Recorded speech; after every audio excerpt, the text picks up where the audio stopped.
ಒಬ್ಬ ಹುಡುಗಿಯ ಜೀವನದ ಅತಿದೊಡ್ಡ ತಿರುವು ಅವಳ ಮದುವೆ ನಿಶ್ಚಯವಾದಾಗ ಬರುತ್ತದೆ. ನೈನಾಳ ಜೀವನದಲ್ಲೂ ಅಂತಹದ್ದೇ ಸಮಯ ಬಂದಿತ್ತು. ಅವಳ ಮದುವೆಯ ದಿನಾಂಕ ಹತ್ತಿರ ಬರುತ್ತಿತ್ತು. ನೈನಾಳಿಗೆ ಈ ಸಂಬಂಧ ಬಂದಿದ್ದು ಅವಳ ತಂದೆಯ ಗೆಳೆಯನ ಸಂಬಂಧಿಕರ ಮೂಲಕ. ಹುಡುಗನ ಹೆಸರು ಆದಿತ್ಯ. ಮೇಲ್ನೋಟಕ್ಕೆ ಹುಡುಗ ಒಳ್ಳೆಯವನಂತೆ ಕಂಡರೂ ಪೂರ್ತಿ ಮಾಹಿತಿ ಪಡೆಯಲು ನೈನಾಳ ತಂದೆ ದಿನೇಶ್ ಅವರು ಸಂಬಂಧ ತಂದ ಗೆಳೆಯನನ್ನು ಕರೆದುಕೊಂಡು ಆದಿತ್ಯ ಕೆಲಸ ಮಾಡುವ ಮಲ್ಟಿನ್ಯಾಷನಲ್ ಕಂಪನಿಗೆ ಹೋದರು. ಅವರು ಕಂಪನಿಗೆ ತಲುಪಿದಾಗ ಆದಿತ್ಯ ಮೀಟಿಂಗ್ನಲ್ಲಿ ಬ್ಯುಸಿಯಾಗಿದ್ದಾನೆ ಮತ್ತು ಹೊರಗಿನಿಂದ ಅತಿಥಿಗಳು ಬಂದಿರುವುದರಿಂದ ಆ ಮೀಟಿಂಗ್ ಸಂಜೆಯವರೆಗೆ ನಡೆಯಬಹುದು ಎಂದು ರಿಸೆಪ್ಷನ್ನಲ್ಲಿ ತಿಳಿಯಿತು. ಆಗ ತಂದೆಯ ಜೊತೆ ಬಂದಿದ್ದ ಗೆಳೆಯ ಹೇಳಿದರು, ಕಂಪನಿಗೆ ಬಂದ ಮೇಲೆ ಆದಿತ್ಯ ಎಂಬ ಹುಡುಗ ಇಲ್ಲಿ ಕೆಲಸ ಮಾಡುತ್ತಿದ್ದಾನೆ ಎಂದು ಖಾತ್ರಿಯಾಯಿತಲ್ಲ. ಇನ್ನು ಚಿಂತೆ ಬಿಡಿ, ನಡೆಯಿರಿ. ನಾವು ನೋಡಬೇಕಾಗಿದ್ದು ಅವನು ಇಲ್ಲಿ ಇದ್ದಾನೋ ಇಲ್ಲವೋ ಎಂಬುದನ್ನಷ್ಟೇ. ದಿನೇಶ್ ಅವರಿಗೂ ಆ ಮಾತು ಸರಿಯೆನಿಸಿತು. ಹುಡುಗನನ್ನು ನೋಡಿದ್ದಾಯಿತು, ಕಂಪನಿಯನ್ನು ನೋಡಿದ್ದಾಯಿತು ಎಂದುಕೊಂಡು ಇಬ್ಬರೂ ಮನೆಗೆ ಮರಳಿದರು. ಮನೆ ಮಂದಿಯೆಲ್ಲ ತುಂಬಾ ಸಂತೋಷವಾಗಿದ್ದರು. ಮದುವೆ ಬಹಳ ವೈಭವದಿಂದ ನಡೆಯಿತು. ನೈನಾ ತನ್ನ ತಂದೆ ತಾಯಿಯ ಒಬ್ಬಳೇ ಮಗಳಾಗಿದ್ದರಿಂದ ಅವರು ಅತೀವ ಪ್ರೀತಿಯಿಂದ ಬಹಳಷ್ಟು ಹಣ ಮತ್ತು ಒಡವೆಗಳನ್ನು ನೀಡಿ ಅವಳನ್ನು ಕಳಿಸಿಕೊಟ್ಟರು.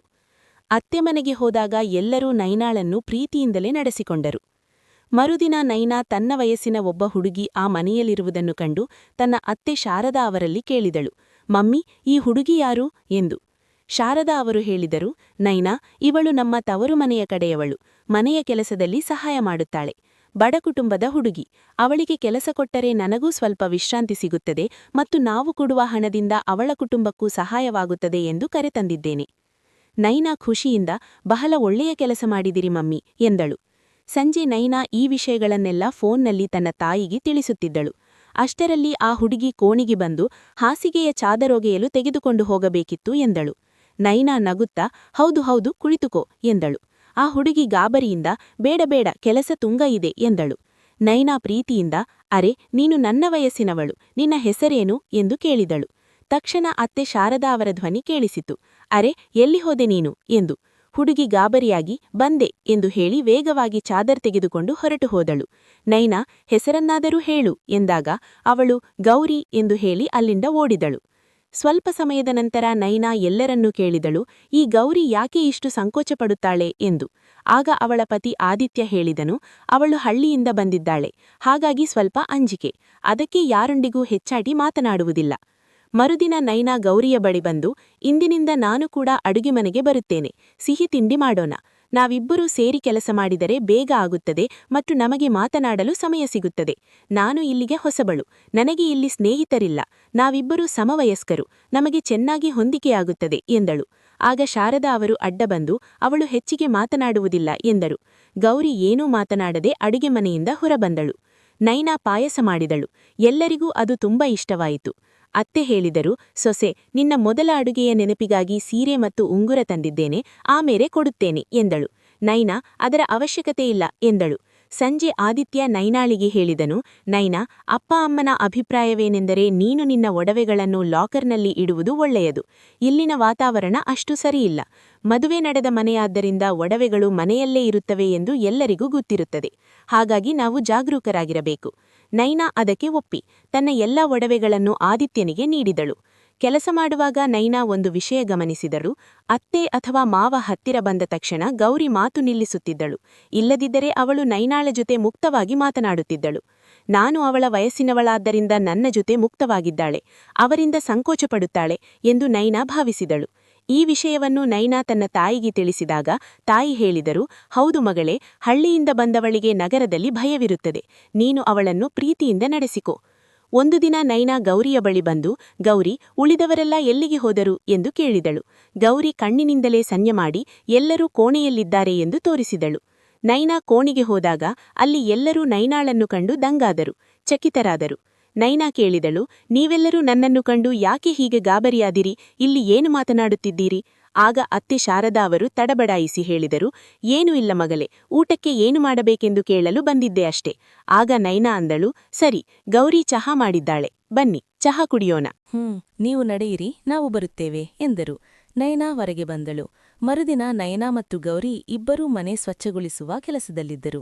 ಆಗ ನಯನಾ, ಇಂಗು ಆದಿತ್ಯನಿಗೆ ಇಷ್ಟವಾದ ಅಡುಗೆಯನ್ನೇ ಮಾಡುತ್ತೇನೆ, ಅವರಿಗೆ ಏನು ಇಷ್ಟ ಎಂದು ಕೇಳಿಬರುತ್ತೇನೆ ಎಂದಳು. ತಕ್ಷಣ ಗೌರಿ ಅವರಿಗೆ ಪನೀರ್ ಮತ್ತು ದಮ್ಮಾಲು ಅಂದರೆ ತುಂಗ ಇಷ್ಟ ಎಂದು ಬಿಟ್ಟಳು. ಅರೆವಾ ಗೌರಿ, ನೀನು ಬಂದು ಕೆಲವೇ ದಿನಗಳಾಗಿದ್ದರೂ ನಿನಗೆ ಅವರ ಇಷ್ಟಕಷ್ಟಗಳ ಬಗ್ಗೆ ಇಷ್ಟೊಂದು ಚೆನ್ನಾಗಿ ಗೊತ್ತಿದೆಯಲ್ಲ ಎಂದಳು ನಯನ. ಗೌರಿ ಗಾಬರಿಯಾಗಿ, ಇಲ್ಲ ಇಲ್ಲ, ಅವರು ನಿನ್ನೆ ಅಮ್ಮನ ಹತ್ತಿರ ಹೇಳುತ್ತಿದ್ದರು, ಆಗ ಕೇಳಿಸಿಕೊಂಡೇ ಅಷ್ಟೇ ಎಂದು ತಡಬಡಾಯಿಸಿದಳು. ನಯನ ಕುತೂಹಲದಿಂದ, ಅಮ್ಮನ ಹತ್ತಿರ ಹೇಳುತ್ತಿದ್ದರಾ? ಅಂದರೆ ನೀನು ಮಮ್ಮೀಜಿಯವರನ್ನು ಏನಂತ ಕರೆಯುತ್ತೀಯಾ ಎಂದು ಕೇಳಿದಳು. ಗೌರಿ ಭಯದ ಧ್ವನಿಯಲ್ಲಿ ಏನೋ ಹೇಳಲು ಹೋಗುತ್ತಿದ್ದಳು. ಅಷ್ಟರಲ್ಲಿ ಆದಿತ್ಯನ ತಾಯಿ ಶಾರದಾ ಅಲ್ಲಿಗೆ ಬಂದುಬಿಟ್ಟರು. ಇವಳು ನನ್ನನ್ನು ಮೌಸಿ ಎಂದು ಕರೆಯುತ್ತಾಳೆ. ಗೌರಿ, ಅಡುಗೆ ಮನೆ ನೋಡ್ಹೋಗು, ಇಷ್ಟು ಬಾರಿ ಹೇಳಬೇಕು ಕೆಲಸದ ಕಡೆ ಗಮನ ಕೊಡುವಂತ ಎಂದು ಶಾರದಾ ಜೋರು ಧ್ವನಿಯಲ್ಲಿ ಗದರಿಸಿದರು. ಗೌರಿ ವೇಗವಾಗಿ ಅಲ್ಲಿಂದ ಹೊರಟು ಹೋದಳು. ನಯನ ಮೆಲ್ಲನೆ, ಇಲ್ಲ ಮಮ್ಮೀಜಿ, ಇವಳು ಅಷ್ಟೇನು ಮಾತನಾಡುವುದಿಲ್ಲ, ನಾನೇ ಅವಳ ಜೊತೆ ಮಾತನಾಡುತ್ತಿರುತ್ತೇನೆ ಎಂದಳು. ಅದಕ್ಕೆ ಶಾರದಾ, ಅಯ್ಯೋ ಸೊಸೆ, ನಿನಗೆ ಇಂಥವರ ಬಗ್ಗೆ ಗೊತ್ತಿಲ್ಲ, ಇವರೆಲ್ಲ ಕೆಲಸ ಕಳ್ಳರು, ಇವಳ ಜೊತೆ ಜಾಸ್ತಿ ಮಾತನಾಡಬೇಡ ಎಂದರು. ಶಾರದಾ ಅವರ ಈ ಮಾತು ನಯನಾಳಿಗೆ ಸರಿ ಎನಿಸಲಿಲ್ಲ. ಆದರೆ ಅವಳು ಸುಮ್ಮನಾದಳು. ಸಂಜೆ ನಯನ ಆದಿತ್ಯನಿಗೆ ಇಷ್ಟವಾದ ಅಡುಗೆ ಮಾಡಿದಳು. ಎಲ್ಲರೂ ಖುಷಿಯಿಂದ ಊಟ ಮಾಡುತ್ತಿದ್ದರು. ಶಾರದಾ ಅವರು, ಅರೆ, ಇದೆಲ್ಲ ಆದಿತ್ಯನಿಗೆ ಇಷ್ಟವಾದದ್ದೇ ಇದೆಯಲ್ಲ ಎಂದರು. ನಯನ ಸತ್ಯ ಹೇಳಲು ಹೋದಾಗ ಗೌರಿ ತನ್ನ ತುಟಿಯ ಮೇಲೆ ಬೆರಳಿಟ್ಟು ಸುಮ್ಮನಿರುವಂತೆ ಸನ್ನೆ ಮಾಡಿದಳು. ನಯನ ಮಾತನ್ನು ಬದಲಿಸಿ, ಸುಮ್ಮನೆ ಮಾಡಿದೆಯಷ್ಟೇ, ತವರು ಮನೆಯಲ್ಲಿ ಮಾಡಿದಾಗ ಎಲ್ಲರಿಗೂ ಇಷ್ಟವಾಗುತ್ತಿತ್ತು, ನಿಮಗೂ ಇಷ್ಟವಾಗಬಹುದು ಎಂದು ಮಾಡಿದೆ ಎಂದಳು. ನಯನ ತನ್ನ ಅತ್ತೆಯ ಮುಂದೆ ಮಾತನ್ನೇನೋ ಬದಲಿಸಿದಳು. ಆದರೆ ಗೌರಿ ತನ್ನನ್ನು ಯಾಕೆ ಸುಮ್ಮನಿರುವಂತೆ ಸನ್ನೆ ಮಾಡಿದಳು ಎಂಬ ಪ್ರಶ್ನೆ ಅವಳನ್ನು ಕಾಡತೊಡಗಿತು. ಅವಳು ಗೌರಿಯನ್ನು ಈ ಬಗ್ಗೆ ಕೇಳಲು ಬಯಸಿದಳು. ಆದರೆ ಯಾವಾಗಲೂ ಆದಿತ್ಯ ಅಥವಾ ಅತ್ತೆ ಅವಳ ಸುತ್ತಲೇ ಇರುತ್ತಿದ್ದರು. ನಯನಾಳಿಗೆ ಏನೋ ಅಸಹಜ ಎನಿಸತೊಡಗಿತು. ಇವರು ನನ್ನಿಂದ ಏನೋ ಮುಚ್ಚಿಡುತ್ತಿದ್ದಾರೆ ಎಂದು ಅವಳು ಎಲ್ಲರನ್ನೂ ಗಮನಿಸಲು ಶುರುಮಾಡಿದಳು. ಮರುದಿನ ಎಲ್ಲರೂ ಟೆರೆಸ್ ಮೇಲೆ ಮಾತನಾಡುತ್ತಿದ್ದರು. ನಯನ ಬಟ್ಟೆ ಒಣಗಿಸಲು ಹೋದಾಗ ಅವಳನ್ನು ಕಂಡ ಕೂಡಲೇ ಎಲ್ಲರೂ ಮಾತು ನಿಲ್ಲಿಸಿದರು. ನಯನ ಕೇಳಿದಳು, ಏನಾಯಿತು, ಎಲ್ಲರೂ ಯಾಕೆ ಸುಮ್ಮನಾದಿರಿ? ಆಗ ಶಾರದಾ ಅವರು, ಏನೂ ಇಲ್ಲ, ಸುಮ್ಮನೆ ಮಾತನಾಡುತ್ತಿದ್ದೆವು ಅಷ್ಟೇ ಎಂದರು. ಹಾಗೆ ಹೇಗೆ, ನನಗೂ ಹೇಳಿ, ನಾನು ಈ ಮನೆಯ ಸದಸ್ಯಲಲ್ಲವೇ ಎಂದು ನಯನ ಕೇಳಿದಾಗ ಆದಿತ್ಯ ಉತ್ತರಿಸಿದ, ಅದೇನೂ ಇಲ್ಲ ನಯನ, ನಮಗೆ ತುರ್ತಾಗಿ ಸ್ವಲ್ಪ ಹಣದ ಅವಶ್ಯಕತೆಯಿದೆ. ಯಾಕೆ ಎಂದು ನಯನ ಕೇಳಿದಳು. ಶಾರದಾ ಅವರು, ಸ್ವಲ್ಪ ಲೋನ್ ಇತ್ತು, ಮುಂದಿನ ವಾರ ಅದರ ಕೊನೆಯ ದಿನಾಂಕ. ಹಣ ಇಟ್ಟಿದ್ದೆವು, ಆದರೆ ಮದುವೆಯ ಖರ್ಚಿನಲ್ಲಿ ಎಲ್ಲವೂ ಮುಗಿದುಹೋಯಿತು. ಮುಂದಿನ ತಿಂಗಳು ಒಂದು FD ಮೆಚ್ಯೂರ್ ಆಗುತ್ತದೆ, ಆಗ ಹಣ ಸಿಗುತ್ತದೆ. ಈಗ ಎಲ್ಲಾದರೂ ವ್ಯವಸ್ಥೆ ಆದ್ರೆ ಸಾಕು ಎಂದರು. ನಯನ ಅಂದಳು, ಹಾಗಾದ್ರೆ ನಾನು ಅಪ್ಪನ ಜೊತೆ ಮಾತನಾಡುತ್ತೇನೆ, ನೀವು ತಲೆಕೆಡಿಸಿಕೊಳ್ಳಬೇಡಿ. ಮುಂದಿನ ತಿಂಗಳು ಹಣ ಬಂದ ಮೇಲೆ ವಾಪಸ್ ಕೊಡಬಹುದಲ್ಲವೇ? ಖಂಡಿತ ಎಂದರು ಮಾವ. ಆದಿತ್ಯ, ಧನ್ಯವಾದ ನಯನ, ನಮ್ಮಗಾಗಿ ಯೋಚಿಸಿದ್ದಕ್ಕೆ ಎಂದನು. ಅಯ್ಯೋ, ಇದೀಗ ನನ್ನ ಮನೆ ಕೂಡ ಹೌದು, ನಿಮ್ಮ ತೊಂದರೆ ನನ್ನದು ಎಂದು ಹೇಳಿ ನಯನ ಕೆಳಗೆ ಬಂದಳು. ಕೆಲ ದಿನಗಳ ನಂತರ ನಯನ ಆದಿತ್ಯನನ್ನು ಕೇಳಿದಳು. ಮದುವೆಯಾಗಿ 1 ತಿಂಗಳು ಕಳೆಯಿತು, ಆಫೀಸ್ಗೆ ಯಾವಾಗ ಹೋಗುತ್ತೀರಿ ಎಂದಳು. ಆದಿತ್ಯ ತುಸು ದಂಗಾಗಿ, ಹೌದು ಹೌದು, 1-2 ದಿನಗಳಲ್ಲಿ ಹೋಗುತ್ತೇನೆ ಎಂದನು. 1-3 ದಿನಗಳ ನಂತರ ನಯನ ಮತ್ತೆ ನೆನಪಿಸಿದಾಗ ಆದಿತ್ಯ ಮರುದಿನದಿಂದ ಕೆಲಸಕ್ಕೆ ಹೋಗಲು ಶುರುಮಾಡಿದನು. ಒಂದು ದಿನ ನಯನ ಗೌರಿಯ ಬಳಿ ಬಂದು, ನೀನು ಮನೆಯವರ ಜೊತೆ ಮಾತನಾಡುವುದಿಲ್ಲವೇ? ಈ ಫೋನ್ ತಗೋ, ಮನೆಯವರಿಗೆ ಕಾಲ್ ಮಾಡು ಎಂದಳು. ತಕ್ಷಣ ಅಲ್ಲಿಗೆ ಬಂದ ಶಾರದಾ ಅವರು, ಅರೆ, ಅವಳ ಮನೆಯಲ್ಲಿ ಫೋನ್ ಎಲ್ಲಿರುತ್ತದೆ, ಅವಳ ಮನೆಯ ಪರಿಸ್ಥಿತಿ ಅಷ್ಟು ಚೆನ್ನಾಗಿಲ್ಲ ಎಂದರು. ಗೌರಿ ಅಲ್ಲಿಂದ ಅಡುಗೆ ಮನೆಗೆ ಹೋದಳು. ನಯನ ಕೂಡ ಅಡುಗೆ ಮನೆಗೆ ಹೋಗಿ, ಏನಾಯಿತು ಗೌರಿ, ಮನೆಯ ನೆನಪಾಯಿತೆ? ನನಗೂ ನನ್ನ ಮನೆಯ ನೆನಪು ತುಂಬಾ ಬರುತ್ತದೆ ಎಂದು ಅವಳನ್ನು ಸಮಾಧಾನಪಡಿಸಿದಳು. ಅಷ್ಟರಲ್ಲಿ ಆದಿತ್ಯ ಆಫೀಸ್ನಿಂದ ಬಂದನು. ನಯನ ಅವನಿಗೆ ನೀರು ತಂದುಕೊಟ್ಟು, ಬ್ಯಾಗ್ ಕೊಡಿ, ನಾನಿಡುತ್ತೇನೆ ಎಂದಳು. ಆದರೆ ಆದಿತ್ಯ ಬ್ಯಾಗ್ ಬಿಟ್ಟು ಕೊಡದೆ, ಬೇಡ ಬೇಡ, ನಾನೇ ಇಡುತ್ತೇನೆ ಎಂದನು. ನಂತರ ನಯನ, ನೀನು ಹಣದ ಬಗ್ಗೆ ಮನೆಯಲ್ಲಿ ಮಾತನಾಡಿದೆಯಾ ಎಂದು ಕೇಳಿದನು. ಇಲ್ಲ, ಇಂದು ಮಾತನಾಡುತ್ತೇನೆ ಎಂದಳು. ಮರುದಿನ ಗೌರಿ ಮನೆಯಲ್ಲಿ ಕಾಣಿಸಲಿಲ್ಲ. ನಯನ ಅತ್ತೆಯನ್ನು ಕೇಳಿದಳು, ಮಮ್ಮಿಜಿ, ಗೌರಿ ಕಾಣಿಸುತ್ತಿಲ್ಲ, ಎಲ್ಲಿ ಹೋದಳು? ಆಗ ಶಾರದಾ ಅವರು, ಅಯ್ಯೋ ಸೊಸೆ, ಅವಳಿಗೆ ಹುಷಾರಿಲ್ಲ, ವಿಶ್ರಾಂತಿ ಪಡೆಯುತ್ತಿದ್ದಾಳೆ. ಅಯ್ಯೋ, ನನಗೆ ಗೊತ್ತೇ ಇಲ್ಲ, ಅವಳನ್ನು ನೋಡಿ ಬರುತ್ತೇನೆ ಎಂದವಳು ಹೊರಟಾಗ ಶಾರದಾ ತಡೆದರು. ಬೇಡ ಬೇಡ, ನೀನು ಅಡುಗೆ ತಯಾರಿ ಮಾಡು, ಅವಳು ಮಲಗಿದ್ದಾಳೆ. ಸಂಜೆ ಕೆಲಸ ಮುಗಿಸಿದ ನಂತರ ನಯನ ಗೌರಿಯ ಕೋಣೆಗೆ ಹೋಗಿ, ಏನಾಯ್ತು ಗೌರಿ, ನೀನು ಏನನ್ನೂ ಹೇಳುತ್ತಿಲ್ಲವಲ್ಲ, ನನ್ನನ್ನು ನಿನ್ನವಳು ಎಂದು ನೀನು ಭಾವಿಸುವುದಿಲ್ಲವೇ ಎಂದು ಕೇಳಿದಳು. ಗೌರಿ ದಮನಿತ ಧ್ವನಿಯಲ್ಲಿ, ಅದಲ್ಲ ವಿಷಯ, ನೀವು ಇಲ್ಲಿಂದ ಹೋಗಿ ಪ್ಲೀಸ್, ನೀವು ನನ್ನ ಜೊತೆ ಮಾತನಾಡುವುದು ನಿಮ್ಮ ಅತ್ತೆಗೆ ಇಷ್ಟವಿಲ್ಲ, ದಯವಿಟ್ಟು ಇಲ್ಲಿಂದ ಹೊರಡಿ ಎಂದಳು. ಅರೆ, ಅವರು ಯಾಕೆ ಏನಾದ್ರೂ ಹೇಳುತ್ತಾರೆ, ನಿನಗೆ ಯಾವುದಾದ್ರೂ ಔಷಧಿ ಬೇಕಿದ್ದರೆ ಹೇಳು ಎಂದು ನಯನ ಮತ್ತೆ ಕೇಳಿದಳು. ಗೌರಿ, ಏನೂ ಬೇಡ, ಬರೀ ತಲೆನೋವು ಅಷ್ಟೇ, ನೀವು ಹೋಗಿ ಪ್ಲೀಸ್ ಎಂದಳು. ಗೌರಿಯ ಮುಖದಲ್ಲಿನ ಭಯ ಎದ್ದು ಕಾಣುತ್ತಿತ್ತು. ನೈನಾ ಹೆಚ್ಚೇನೂ ಮಾತನಾಡದೆ ಅಡುಗೆಮನೆಗೆ ಬಂದು ಕೆಲಸದಲ್ಲಿ ಮಗ್ನಳಾದಳು. ಮರುದಿನ ಆದಿತ್ಯ ಆಫೀಸ್ಗೆ ಹೋಗಲಿಲ್ಲ. ನೈನಾ ಕೇಳಿದಾಗ ತನಗೆ ಹುಷಾರಿಲ್ಲ ಎಂದ ಹೇಳಿ ಹೊರಗೆ ತನ್ನ ತಾಯಿ ಶಾರದಾ ಅವರ ಬಳಿ ಹೋಗಿ ಕುಳಿತನು. ಅಷ್ಟರಲ್ಲಿ ನೈನಾ ಕೋಣೆಗೆ ಬಂದು ಅಲ್ಮೀರಾದಲ್ಲಿ ಏನನ್ನೋ ಹುಡುಕತೊಡಗಿದಳು. ಆಗ ಆದಿತ್ಯನ ಬ್ಯಾಗ್ ತೆರೆದಿರುವುದನ್ನು ಕಂಡು ಅದನ್ನು ಮುಚ್ಚಲು ಹೋದಳು. ಬಟ್ಟೆಗಳ ಮೇಲಿದ್ದ ಬ್ಯಾಗ್ ಜಾರತೊಡಗಿತು. ಅದನ್ನು ಹಿಡಿಯುವಾಗ ಒಳಗಿದ್ದ ಫೈಲ್ ಕೆಳಗೆ ಬಿದ್ದಿತು. ಅದನ್ನು ಎತ್ತಿದಾಗ ಅದರಲ್ಲಿ ಕೇವಲ ಖಾಲಿ ಹಾಳೆಗಳಿದ್ದವು. ಬ್ಯಾಗನ್ನು ಪೂರ್ತಿ ತಪಾಸಣೆ ಮಾಡಿದಾಗ ಅಲ್ಲಿ ಬರೀ ಬಿಳಿ ಕಾಗದಗಳ ಹೊರತು ಬೇರೇನೂ ಇರಲಿಲ್ಲ. ನೈನಾಳಿಗೆ ಅನುಮಾನ ಶುರುವಾಯಿತು. ಕೋಣೆಯಿಂದ ಹೊರಬಂದಾಗ ಅತ್ತೆ ಶಾರದಾ ಅವರು ಗೌರಿಯ ಮೇಲೆ ಸಿಟ್ಟಿನಿಂದ ಏನೋ ಹೇಳುತ್ತಿದ್ದರು. ನೈನಾಳನ್ನು ಕಂಡ ತಕ್ಷಣ ಸುಮ್ಮನಾದರು. ಅತ್ತೆ ಹೋದ ಮೇಲೆ ನೈನಾ ಕಿಚನ್ಗೆ ಬಂದು ಅಡುಗೆ ಮಾಡುತ್ತಾ ಗೌರಿಯನ್ನು ಕೇಳಿದಳು, ಗೌರಿ, ಇಲ್ಲಿ ಅಕ್ಕಪಕ್ಕದವರು ಯಾರೂ ಬರುವುದಿಲ್ಲವೇ? ನಾನು ಇದುವರೆಗೆ ಯಾರನ್ನೂ ಭೇಟಿಯಾಗಿಲ್ಲ. ಗೌರಿ ತಲೆಯಲ್ಲಾಡಿಸಿದಳು. ತುಂಬಾ ವಿಚಿತ್ರ. ನಮ್ಮ ಮನೆಯಲ್ಲಂತೂ ಸದಾ ಜನರ ಓಡಾಟ ಇರುತ್ತಿತ್ತು ಎಂದ ನೈನಾಳಿಗೆ ಗೌರಿಯ ಕಣ್ಣುಗಳು ತುಂಬಿ ಬಂದಿರುವುದು ಕಂಡಿತು. ನೈನಾ ಅವಳನ್ನು ಸಮಾಧಾನಪಡಿಸುತ್ತಾ, ಗೌರಿ, ನಿನ್ನ ಮನಸ್ಸಿನಲ್ಲಿ ಏನೋ ನೋವು ಬಚ್ಚಿಟ್ಟುಕೊಂಡಿದ್ದೀಯಾ? ನನಗೆ ಹೇಳಬಾರದೆ. ನಾನು ನಿನ್ನ ಅಕ್ಕನಿದ್ದಂತೆ ಎಂದಳು. ಗೌರಿ ಏನೋ ಹೇಳಲು ಹೋದಾಗ ಆದಿತ್ಯ ಬಂದು ಕಾಫಿ ಕೇಳಿದನು. ನೈನಾ ಮನಸ್ಸಿನಲ್ಲೇ, ಗೌರಿ, ನಾನು ನಿನ್ನ ಜೊತೆ ಮಾತನಾಡಲು ಹೋದಾಗೆಲ್ಲ ಯಾರಾದರೂ ಒಬ್ಬರು ಬಂದೇ ಬರುತ್ತಾರೆ ಎಂದುಕೊಂಡಳು. ಮಾರನೇ ದಿನ ಬೆಳಿಗ್ಗೆ ಪೇಪರ್ ತೆಗೆದುಕೊಳ್ಳಲು ಬಾಗಿಲು ತೆರೆದಾಗ ಎದುರು ಮನೆಯ ಕೆಲಸದವಳು ಅಲ್ಲಿ ನಿಂತಿದ್ದಳು. ನೈನಾಳನ್ನು ಕಂಡು ನಗುತ್ತಾ, ನೀವು ಹೊಸ ಸೊಸೆಯೇ ಎಂದು ಕೇಳಿದಳು. ನೈನಾ, ಹೌದು ಎಂದು ಹೇಳಿ, ಪಾತ್ರೆ ತೊಳೆಯಲು ಎಷ್ಟು ತೆಗೆದುಕೊಳ್ಳುತ್ತೀಯಾ ಎಂದು ಕೇಳಿದಳು. ಅವಳು, 2,000 ರೂಪಾಯಿ, ಆದ್ರೆ ನೀವು ಬರುವ ಮೊದಲು ಕೆಲಸ ಮಾಡುತ್ತಿದ್ದವರಿಗೆ ಕಡಿಮೆ ಇತ್ತು ಎಂದಳು. ಅಂದರೆ ನೀನು ಇಲ್ಲೂ ಕೆಲಸ ಮಾಡುತ್ತಿದ್ದೀಯಾ? ಆಮೇಲೆ ಯಾಕೆ ಬಿಟ್ಟೆ ಎಂದು ನೈನಾ ಕೇಳುವಷ್ಟರಲ್ಲಿ ಎದುರು ಮನೆಯ ಬಾಗಿಲು ತೆರೆಯಿತು ಮತ್ತು ಅವಳು ಒಳಗೆ ಹೋದಳು. ನೈನಾ ಒಳಗೆ ಬಂದು ಅತ್ತೆಯ ಬಳಿ ಕೇಳಿದಳು, ಮಮ್ಮಿಜಿ, ಕೆಲಸದವಳನ್ನು ಯಾಕೆ ಬಿಡಿಸಿದಿರಿ? ಶಾರದಾ ಅವರು ದಂಗಾಗಿ, ನಿನಗೆ ಯಾರು ಹೇಳಿದರು ಎಂದರು. ನೈನಾ, ಆಕೆ ಹೇಳುತ್ತಿದ್ದಳು, ಈಗ 2,000 ಕೇಳುತ್ತಿದ್ದಾಳೆ ಅಂತ ಎಂದಳು. ಅತ್ತೆ ಮಾತನ್ನು ಸರಿಪಡಿಸುತ್ತಾ, ಹೌದು, ಅದಕ್ಕೆ ಅವಳನ್ನು ಬಿಡಿಸಿದ್ದು. ಈಗ ಗೌರಿ ಇದ್ದಾಳಲ್ಲ, ಅವಳ ಅವಶ್ಯಕತೆಯಿಲ್ಲ. ನೀನು ಅವಳ ಜೊತೆ ಮಾತನಾಡಬೇಡ ಎಂದರು.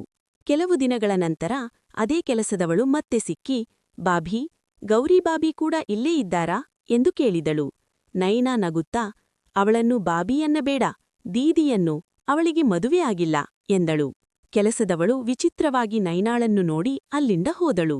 ನೈನಾ ಒಳಗೆ ಬಂದು ಈ ವಿಷಯವನ್ನು ನಗುತ್ತಾ ಗೌರಿಗೆ ಹೇಳಿದಾಗ ಗೌರಿ ಬೆವೆತು ಹೋಗಿ ಗಾಬರಿಯಿಂದ ಕಿಚನ್ಗೆ ಓಡಿದಳು. ನೈನಾ ಅವಳ ಹಿಂದೆ ಹೋಗಿ, ಗೌರಿ, ನೀನು ಯಾಕೆ ಇಷ್ಟು ಗಾಬರಿಯಾದೆ? ಇಂದು ನಾನು ನಿನ್ನ ಸತ್ಯ ತಿಳಿದೇ ತೀರುತ್ತೇನೆ. ಆ ಕೆಲಸದವಳು ನಿನ್ನನ್ನು ಬಾಬಿ ಅಂದದ್ದು ನಿಜವೇ? ನೀನೇನು ವಿಧವೆಯೇ ಎಂದು ಕೋಪದಿಂದ ಕೇಳಿದಳು. ಗೌರಿ, ನೈನಾ, ಹಾಗೆಲ್ಲ ಅನ್ನಬೇಡಿ ಪ್ಲೀಸ್, ಇಲ್ಲಿಂದ ಹೋಗಿ, ಅವರು ಬಂದಾರು ಎಂದಳು. ಇಲ್ಲ, ಇಂದು ನಾನು ಸತ್ಯ ತಿಳಿದೇ ಹೋಗುವುದಿಲ್ಲ ಎಂದು ನೈನಾ ಹಠ ಹಿಡಿದಾಗ ಗೌರಿ, ಸರಿ, ಇಂದು ರಾತ್ರಿ ಎಲ್ಲರೂ ಮಲಗಿದ ಮೇಲೆ ಕಿಚನ್ಗೆ ಬಾ, ಈಗ ಹೋಗು ಎಂದು ನೈನಾಳನ್ನು ತಳ್ಳಿದಳು. ಹೊರಗೆ ಅತ್ತೆ ಶಾರದಾ ಎದುರಾದರು. ನೈನಾ ಏನೋ ಹುಡುಕುವಂತೆ ನಟಿಸಿದಳು. ರಾತ್ರಿ ಎಲ್ಲರೂ ಮಲಗಿದ ಮೇಲೆ ನೈನಾ ಮತ್ತು ಗೌರಿ ಕಿಚನ್ನಲ್ಲಿ ಭೇಟಿಯಾದರು. ಈಗ ಹೇಳು ಗೌರಿ ಎಂದಾಗ ಗೌರಿ ಕಣ್ಣೀರು ಹಾಕುತ್ತಾ ಹೇಳಿದಳು, ನನಗೆ ತಂದೆ ತಾಯಿಯಿಲ್ಲ, ಈಗ ನನಗೆ ಯಾರೂ ಇಲ್ಲ. ನೈನಾ ಅಚ್ಚರಿಯಿಂದ, ಯಾಕೆ? ಹಳ್ಳಿಯಲ್ಲಿ ನಿನ್ನ ಮನೆಯಿದೆಯಲ್ಲ, ಅತ್ತೆ ಹಣ ಕಳುಹಿಸುತ್ತಾರಲ್ಲ. ಗೌರಿ ಅಳುತ್ತಾ, ನನ್ನವರು ಹಳ್ಳಿಯಲ್ಲಿ ಯಾರೂ ಇಲ್ಲ, ಆದರೆ ಈ ವಿಷಯವನ್ನು ಆದಿತ್ಯನ ಕುಟುಂಬದ ಯಾರಿಗೂ ಹೇಳಬೇಡಿ ಎಂದಳು. ಇಲ್ಲದಿದ್ರೆ ಗತಿಯಷ್ಟೇ. ಆಗ ನೈನಾ ಕೇಳಿದಳು, ನೀನ್ ಯಾಕಿಷ್ಟೊಂದು ಹೆದರುತ್ತಿದ್ದೀಯಾ? ಗೌರಿ ಎಂದಳು, ಏನೂ ಇಲ್ಲ, ಬದುಕು ನನಗೆ ಮೋಸ ಮಾಡಿದೆ ಅಷ್ಟೇ. ನೀವು ಇವರ ಮಾತನ್ನು ನಂಬಬೇಡಿ, ಇವರು ತುಂಬ ಕೆಟ್ಟವರು. ಇವರು ನಿಮ್ಮ ಮನೆಯವರಿಂದ ಕೇಳುತ್ತಿರುವ ಹಣವನ್ನು ಮಾತ್ರ ಕೊಡಬೇಡಿ.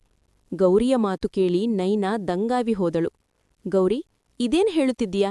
ಯಾರ ಮನೆಯಲ್ಲಿದ್ಯೋ ಅವರ ವಿರುದ್ಧವೇ ನನ್ನನ್ನು ಎತ್ತಿಕಟ್ಟುತ್ತಿದ್ದೀಯಾ? ಇಲ್ಲ ನೈನಾ, ನೀವು ನನ್ನನ್ನು ನಿಮ್ಮವಳು ಎಂದು ಕರೆಬಿದ್ದಕ್ಕೆ ಇಂದು ಇಷ್ಟೆಲ್ಲ ಹೇಳುವ ಧೈರ್ಯ ಮಾಡುತ್ತಿದ್ದೇನೆ ಎಂದಳು ಗೌರಿ. ನೈನಾ ಅಂದಳು, ಸರಿ, ಬೇಗ ಹೇಳು, ಯಾರಾದೋ ಬಂದಾರು. ಬೆಳಿಗ್ಗೆ ಬೇಗ ಎದ್ದೇಳಬೇಕು, ಆದಿತ್ಯ ಆಫೀಸ್ಗೆ ಹೋಗಬೇಕು. ಆಫೀಸಾ ಎಂದು ಗೌರಿ ಒತ್ತಿ ಹೇಳಿದಾಗ ನೈನಾ ಕೇಳಿದಳು. ಯಾಕೆ ಹಾಗೆ ಹೇಳುತ್ತಿದ್ಯಾ? ಅವನು ಆಫೀಸ್ಗೆ ಹೋಗುತ್ತಿಲ್ಲ ನೈನಾ ಎಂದಳು ಗೌರಿ. ನಿನ್ನ ಮಾತಿನ ಅರ್ಥವೇನು? ನನಗೆ ಗಾಬರಿಯಾಗುತ್ತಿದೆ, ಸ್ಪಷ್ಟವಾಗಿ ಹೇಳು. ಗೌರಿ ಅಳುತ್ತಾ ಹೇಳಿದಳು.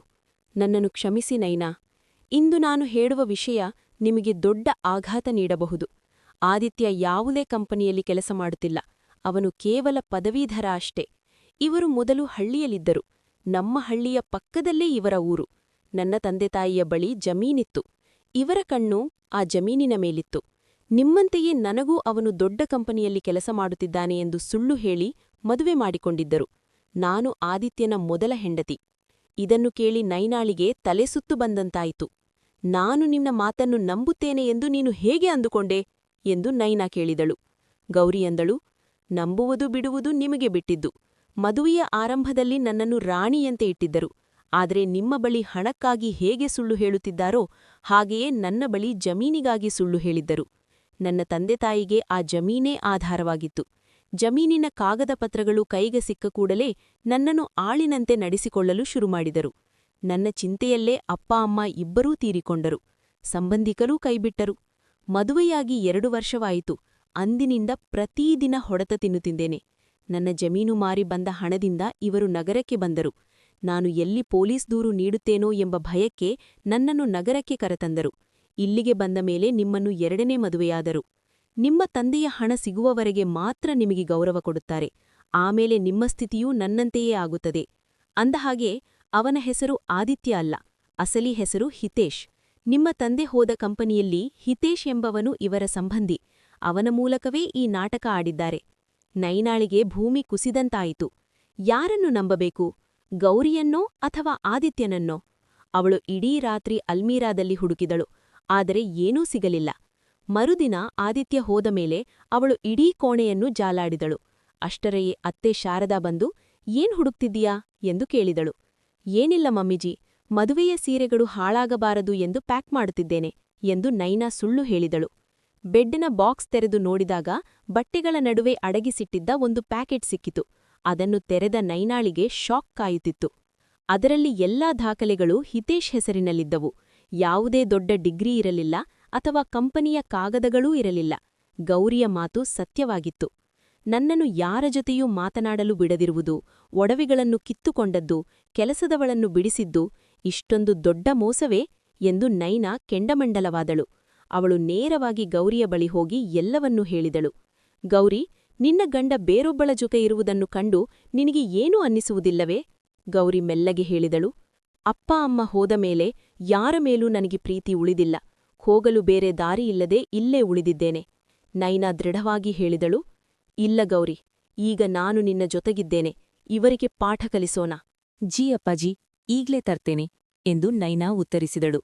ನೈನಾ ಎಲ್ಲಾ ಅಂಕಪಟ್ಟಿಗಳನ್ನೂ ತನ್ನ ಬಳಿಯೇ ಇಟ್ಕೊಂಡಿದ್ಲು ಮತ್ತು ತನ್ನ ತಂದೆ ದಿನೇಶ್ ಅವರಿಗೆ ಫೋನ್ ಮಾಡಿ ಎಲ್ಲವನ್ನೂ ವಿವರಿಸಿದಳು. ವಿಷಯ ಕೇಳುತ್ತಿದ್ದಂತೆಯೇ ತಂದೆತಾಯಿಯ ಪಾದದ ಕೆಳಗಿನ ಭೂಮಿ ಕುಸಿದಂತಾಯಿತು. ಕೋಪಗೊಂಡ ದಿನೇಶ್ ಮತ್ತು ಅವರ ಪತ್ನಿ ನೇರವಾಗಿ ಪೊಲೀಸ್ ಸ್ಟೇಷನ್ಗೆ ಹೋಗಿ ಸತ್ಯವನ್ನೆಲ್ಲ ತಿಳಿಸಿದ್ರು. ನಂತರ ಪೊಲೀಸರನ್ನು ಕರೆದುಕೊಂಡು ನೇರವಾಗಿ ಮಗಳ ಅತ್ತೆಮನೆಗೆ ಬಂದ್ರು. ಅತ್ತೆಮನೆಯವರಿಗೆ ಇದರ ಸುಳಿವೇ ಇರಲಿಲ್ಲ. ನೈನಾಳ ಪೋಷಕರನ್ನು ಪೊಲೀಸರೊಂದಿಗೆ ಕಂಡ ತಕ್ಷಣ ಅವರ ಮುಖ ಬೆಳ್ಳಗಾಯಿತು. ಆಗ ಶಾರದಾ ಅವರು ಗಾಬರಿಯಿಂದ, ನೈನಾ, ನಿನ್ನ ತಂದೆತಾಯಿ ಪೊಲೀಸರ ಜೊತೆ ಇಲ್ಲಿಗೆ ಯಾಕ್ ಬಂದಿದ್ದಾರೆ ಎಂದು ಕೇಳಿದ್ರು. ನೈನಾ ಶಾಂತವಾಗಿ ಆದ್ರೆ ಅಷ್ಟೇ ಕಠೋರ ಧ್ವನಿಯಲ್ಲಿ ಹೇಳಿದ್ಲು, ಮಮ್ಮಿಜಿ, ಗೌರಿಯ ಜೊತೆ ಮೋಸ ಮಾಡಿ ಗೆದ್ದಂತೆ ನನ್ನ ಜೊತೆಯೂ ಗೆಲ್ಲಬಹುದು ಎಂದುಕೊಂಡಿದ್ದೀರಾ? ಇದನ್ನು ಕೇಳುತ್ತಿದ್ದಂತೆಯೇ ಆದಿತ್ಯ ಅಲ್ಲಿಂದ ಓಡಲು ಪ್ರಯತ್ನಿಸಿದ. ಆದ್ರೆ ಪೊಲೀಸರು ತಕ್ಷಣ ಅವನನ್ನು ಹಿಡಿದುಕೊಂಡ್ರು. ಮೂವರು ಪೊಲೀಸರ ಮುಂದೆ ಕೈ ಮುಗಿದು ಕ್ಷಮೆ ಕೇಳತೊಡಗಿದ್ರು. ಆಗ ದಿನೇಶ್ ಅವರು ಮುಂದೆ ಬಂದು, ಇಬ್ಬರು ಹೆಣ್ಣುಮಕ್ಕಳ ಜೀವನ ಹಾಳು ಮಾಡಲು ನಿಮಗೆ ಎಷ್ಟು ಧೈರ್ಯ ಎಂದು ಗದರಿಸಿದ್ರು. ಶಾರದಾ ಅವರು ಸಿಟ್ಟಿನಿಂದ ಗೌರಿಯನ್ನು ದಿಟ್ಟಿಸಿ ನೋಡಿದಾಗ ನೈನಾಳ ತಾಯಿ ಹೇಳಿದ್ರು, ಹಾಗೆ ಕಣ್ಣು ಕೆಂಪಗೆ ಮಾಡಿ ನೋಡುವ ಅವಶ್ಯಕತೆಯಿಲ್ಲ. ಅವಳ ತಂದೆತಾಯಿಯನ್ನು ನೀವು ಈಗಾಗಲೇ ಕಸಿದುಕೊಂಡಿದ್ದೀರಿ. ಇಂದಿನಿಂದ ಗೌರಿ ಕೂಡ ನಮ್ಮ ಮಗಳು. ಅವಳಿಂದಲೇ ಇಂದು ನಾವು ನಿಮ್ಮ ಜಾಲಕ್ಕೆ ಬೀಳುವುದರಿಂದ ಬಚಾವಾದೆವು. ಇಲ್ಲದಿದ್ದರೆ ನಿಮ್ಮ ಈ ಕೆಟ್ಟ ಆಲೋಚನೆ ನಮ್ಮನ್ನು ಎಲ್ಲಿಗೆ ಕೊಂಡೊಯ್ಯುತ್ತಿತ್ತೋ ಗೊತ್ತಿಲ್ಲ. ಸುಮ್ಮನೆ ಕಣ್ಣು ಕೆಳಗೆ ಬಿಟ್ಟು ಜೈಲಿಗೆ ನಡೆಯಿರಿ. ನೈನಾಳ ತಾಯಿ ಗೌರಿಯ ಹತ್ತಿರ ಬಂದು, ಇಂದಿನಿಂದ ಗೌರಿ ಕೂಡ ನೈನಾಳಂತೆ ನನ್ನ ಮಗಳು. ನೀನು ಇನ್ನು ಮುಂದೆ ನಮ್ಮ ಜೊತೆಯೇ ಇರುತ್ತೀಯ ಎಂದು ಅಪ್ಪಿಕೊಂಡರು. ಇದರ ನಂತರ ನೈನಾಳ ಪೋಷಕರು ಅತ್ತೆ ಮನೆಯವರನ್ನು ಜೈಲಿಗೆ ಕಳುಹಿಸಿ ಇಬ್ಬರು ಹೆಣ್ಣು ಮಕ್ಕಳನ್ನು ತಮ್ಮ ಮನೆಗೆ ಕರೆದುಕೊಂಡು ಬಂದರು. ಸ್ನೇಹಿತರೆ, ಇಂದು ಒಂದು ಸುಂದರ ಮುಖದ ಹಿಂದೆ ಅಡಗಿದ್ದ ಅಸಲಿ ಮುಖ ಬಯಲಾಗಿದೆ. ಗೌರಿಯ ಜೊತೆ ನಡೆದದ್ದು ಅವಳ ಅಸಹಾಯಕತೆಯಾಗಿತ್ತು. ಆದ್ರೆ ನಾವು ಎಂದಿಗೂ ಸೋಲಬಾರದು, ಏಕೆಂದರೆ ಪ್ರಯತ್ನ ಪಡುವವರಿಗೆ ಎಂದಿಗೂ ಸೋಲಿಲ್ಲ. ಒಂದು ವೇಳೆ ನೀವು ನೈನಾಳ ಜಾಗದಲ್ಲಿದ್ದರೆ ಇಷ್ಟೇ ಧೈರ್ಯ ತೋರಿ ಸತ್ಯವನ್ನು ಹೊರತರುತ್ತಿದ್ದೀರಾ? ಪ್ರತಿಯೊಬ್ಬ ಹೆಣ್ಣುಮಗಳು ಇಂತಹ ಪರಿಸ್ಥಿತಿಯಲ್ಲಿ ತಕ್ಷಣ ಧ್ವನಿ ಎತ್ತಬೇಕಲ್ಲವೇ? ಮತ್ತು ಸಮಾಜವು ಇಂತಹ ಜನರ ವಿರುದ್ಧ ಕಠಿಣ ಕ್ರಮ ಕೈಗೊಳ್ಳಬೇಕಲ್ಲವೇ? ಕಮೆಂಟ್ ಮಾಡಿ ಖಂಡಿತ ತಿಳಿಸಿ. ಕಥೆ ಇಷ್ಟವಾದಲ್ಲಿ ದಯವಿಟ್ಟು ವಿಡಿಯೋವನ್ನು ಲೈಕ್, ಶೇರ್ ಮತ್ತು ಸಬ್ಸ್ಕ್ರೈಬ್ ಮಾಡಿ. ಧನ್ಯವಾದಗಳು.